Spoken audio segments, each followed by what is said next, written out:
few more pointers from Leibniz Monadology, and I'll try to keep this brief, just filling in some of the gaps here. The Monadology, if I haven't mentioned it yet, is divided into little sections, little paragraphs. There are a total of 90 of them. This is number 47. Thus God is the primitive unity, or the first simple substance. All created or derivative monads are products, and are generated, so to speak, by continual fulgurations of the divinity from moment to moment, limited by the receptivity of the creature, to which it is essential to be limited. Let me just make, one review comment and maybe one new comment based on that reading. Let's review that a monad is a simple substance, or a substance without parts, and it is a mental substance, a thing with perception. Every object has a monad, all the way down to my teacup. And some monads are higher than other monads. Some monads are also souls, and they have perception. They have more perception, more distinct perception, rather, and memory. And some souls have also the power of reason, and those are the ones we call minds, or rational souls. But there is one simple perceptive substance. Every monad is a simple, that is without parts, a simple perceptive substance. But there is one supreme, first simple perceptive substance, and that is God. You can think of God as the supermonad and the creator of all the other monads. Let's go to section 66.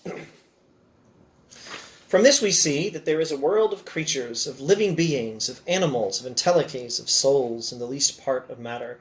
He's delightfully using parallel vocabulary. We saw earlier, which is probably in a previous video in this series, but if you want to know, I'll do what I perhaps should have been doing all along and tell you exactly which section it was. We saw earlier in sections 18 and 19 how Leibniz suggests this terminology of entelechy, and says entelechy or monad is a better term for these simple mental substances, for a monad, for the monads. But if you spoke a little bit loosely, it wouldn't be so bad to call all the monads souls, but speaking more precisely, it's better to say they're all monads, they're all entelechies, but some of the simple substances that have not mere vague perceptions, but also more distinct perceptions plus memory are properly called souls. Well, here he's going back to the loose terminology. From this we see that there is a world of creatures, of living beings, of animals, of entelechies, of souls, and the least part of matter. Well, he's using the precise and the other terminology. The least part of matter has a whole world of creatures, living beings, animals, entelechies, souls. The monads are living beings. They are alive. My teacup is alive. My teacup has perception. The stapler has perception.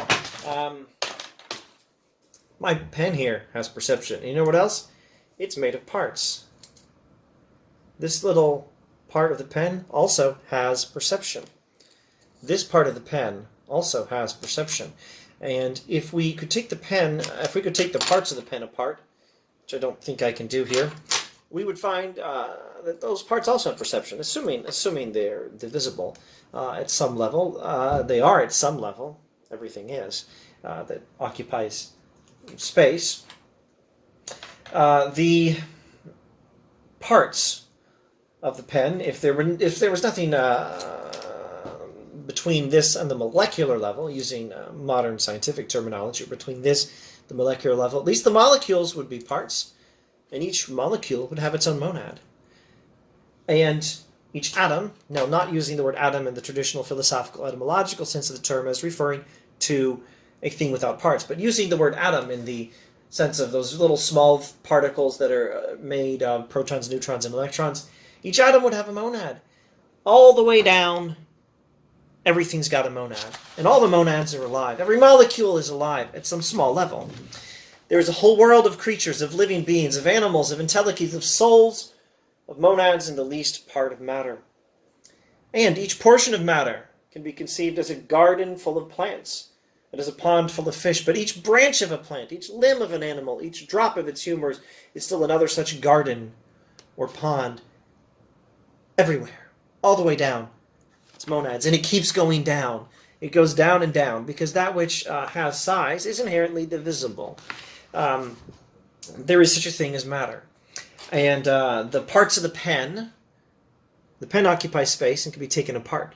The parts of the pen likewise, and those parts likewise, and their parts likewise, and you can keep repeating that. At every level, going down on into infinity, there are monads for each part. Every part has a monad and has its own physical constituent parts, which also have monads, and it keeps going. There is an infinite number of monads. Monads all the way down, and there is no bottom.